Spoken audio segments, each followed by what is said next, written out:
Well, a very good evening to each and every one of you, and welcome to this week's Showbiz Scandal. This week we're here at home in Manchester, and we are here to speak to the legendary Kate O'Donnell about her upcoming film, Mum. We're also here to speak to the one and only Grace Onnie. So sit back, relax and enjoy this week's Showbiz Scandal. Shabba!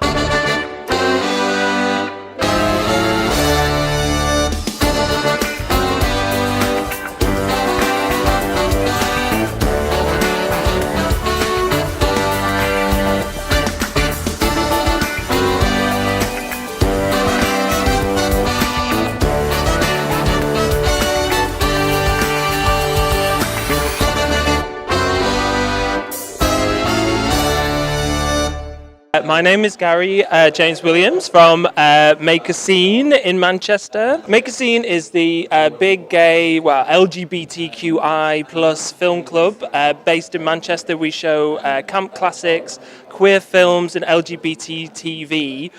We've got a big showing of the Oscars coming up on Sunday the 4th, but before that we're doing a load of events for A Fantastic Woman, which is a new big queer film coming out. A Fantastic Woman is out on the 2nd of March here at home. It's the cinema that you can see it at in Manchester, and it is it's the first ever film with a trans lead being played by a trans woman to be nominated for an Oscar. It's up for Best Foreign Language Film at the Oscars, and Daniela Vega, who's the star of the film, she'll be the first ever trans person to be presenting at the Academy Awards. So here we are, everybody. We're joined by Grace Onnie and the legendary Miss Kate O'Donnell. How are you both? Wonderful, thank you. So what are we here for tonight then? Well, it's the launch of A Fantastic Woman, the film. So there's a series of events happening in the build-up to that for Friday, and Grace and I did a little pop-up cabaret here at home. You just showed your little short film, didn't you? Yeah, so I showed a film. Mine was quite tame, but I showed a little film I made that kind of reflected some of the stuff.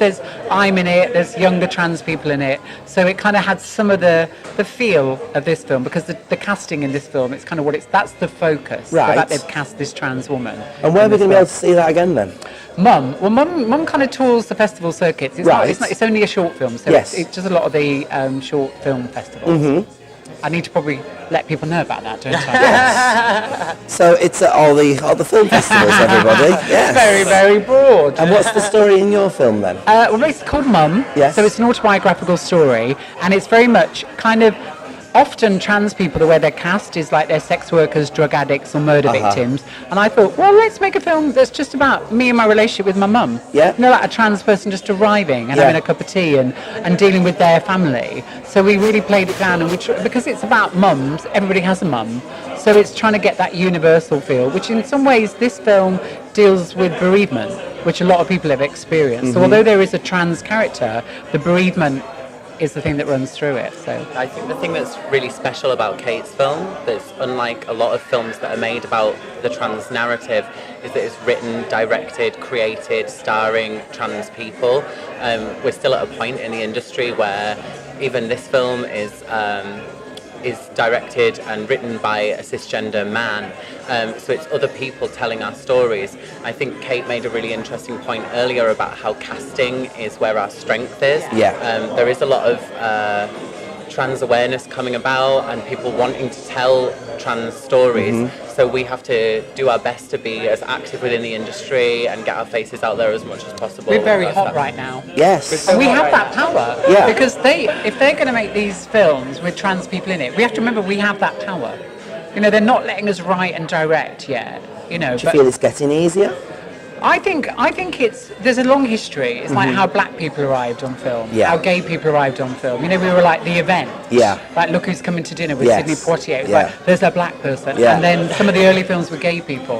And now, black people and gay people, they are doctors, they are friends. Yeah. Trans people are still like, they're trans. Yeah. But I think I'm not very patient. I'm 53, so I'm very impatient. Yes. But I think what we can do as artists is make our work and keep it as trans and kind of, you know, positive or whatever messages we want to bring, but try and join in with what's going on. Like I had a couple of castings last week for some quite big things that are coming up, and potentially that's another platform to be present and part of that this movement that's happening. But we've been around for a long time. Us trans people have been around for a long time. And everyone keeps saying it's new, it's contemporary. It's like, no, it's not. No. It's not. I mean, Boys Don't Cry, which starred Hilary Swank, is nearly 20 years old.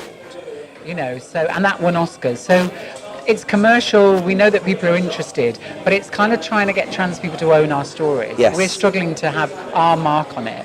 Yeah, and this film, Fantastic Women, that's gone up for loads of Oscars. Yeah, well, it's kind of up for the best foreign language. I think she didn't get an Oscar for Best Actress, did she? No. Which is quite surprising. She's amazing in it. You know, she's incredible. And it'd be really interesting what people think about the film, because I think, I'm not sure if it's made for trans people. I think it's perhaps another one of those films that's made to help cis people. Okay. I mean, I have a theatre company, Trans Creative, and their aim is to be trans positive and trans led. And I've just done a show, You've Changed, which charts my 15 years transition. And so for that, I transitioned from Fred Astaire to Ginger Rogers. And it's a lot of fun, and I use music, and I use the song Let's Face the Music and Dance. And there's no way a cisgendered person could have written that, and I kind of love that because it's kind of my story, so I really feel like I own that. It's a very organic and personal story, isn't it? I really feel like I own that, and I think that's what I think. My new thing is encouraging trans people to be excited. I think a lot of the time we're made to feel like grateful, or things are changing, aren't you? You know, or you hear about all the statistics of suicide. Yes. And I'm really encouraging trans people to be excited because no one's going to tell us that. It's a really valid point as well, isn't it? No one's going to tell us that. It's exciting. This is as good as it gets. Yes. We are in our golden era now. Make the most of it. Yes. You know, it's not perfect, but kind of life isn't. And I don't dismiss the hardship that goes on in the trans community and the non-binary community. But why not allow ourselves to be a little bit excited? Are you excited, Grace? I'm so excited. And I think something that Kate and I both share within our artistic process is that we use theatricality and we're not afraid to use our camp and our heritage. Because a lot of people would shy away from exploiting themselves almost, wouldn't they? We you still are. I was a drag queen. Do you know what I mean? No. We feel your pain. We feel your pain. We feel your pain. We feel your pain. We feel your pain. So we were. I was a drag queen back in the 90s, you know, when supermodels were in, you know. And really, I just wanted to be a supermodel. Yeah. Truth be known.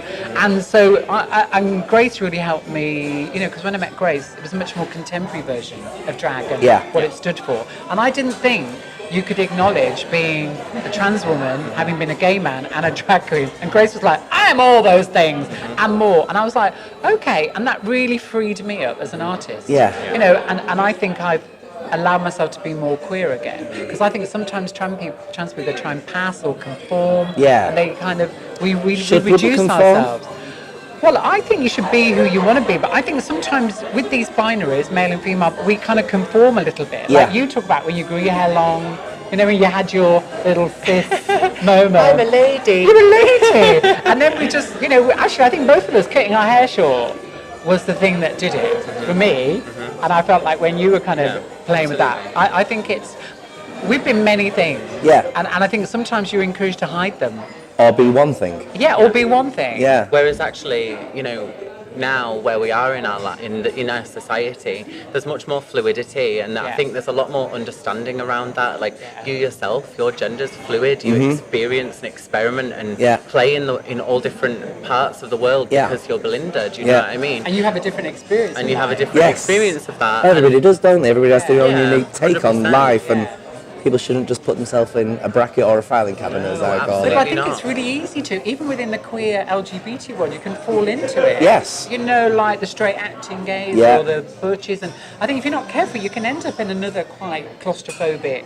Well, yeah, it's like because once you put yourself in there, you think that you have to, How do you get out? It's like you've removed yourself from the system, but then you're putting yourself straight back into another one. Yeah. Another label. Yeah. Get thrown another label. Yeah. You know? And we don't have to. No. We can be whoever we want, do whatever we want, whenever we want, and express ourselves. And, you know, like for me, I have such a respect for drag, and through my transition, I was allowed to express my gender, my sexuality, who I am as a person through performing. And you know, I'm proud to call myself a drag queen, and I'm proud to have lived my life as a gay man, and I'm proud to be a trans woman. But it's all part of my story. Do you know what I mean? I think it's where people. For me in the 90s, I really like, my boyfriend's trans, and we both expressed our gender. Right. you know, in those clubs. Me as a drag queen, them as more of a boyish kind of clubber, and you know, getting his top off, you know what I mean, and wearing kind of baseball caps. And I really feel like we don't celebrate that enough. I think that's where we celebrate, like Flesh, which is just across the road. Yeah. You know, I used to kind of go dance and have a lot of fun over there. But actually, when I look back, that's where I went to be me. It was less drag and more me trying to become my fantastic woman. Yes. You know what I mean? Whoever this woman was. And I'm still trying to find that out. I've transitioned 15 Has it been years difficult ago. for the both of you? I don't know who I am still. I think the best thing you can do in your life as a queer person is to realise that there's not a destination. No. It's a process. It's moving through life and experiencing. And you know, I think certainly being trans, it gives you an opportunity to experience that in quite an extreme way. You know, for a lot of trans people, there's like a war going on inside, especially in like the early stages of your transition. But then there's also a war going on around you because of society's perceptions. You know, unfortunately we still live in a society, sometimes even to this day, where feminizing yourself in any way is seen as something that's you know, degrading, because ultimately we still live in a very male-led society. But I think realizing that there's not a destination, there's not an end point, and realizing that it's all just an experience, and it's a marathon, not a sprint. Exactly. And I think offering some kind of hope as well. I think creatively, that's what I quite like.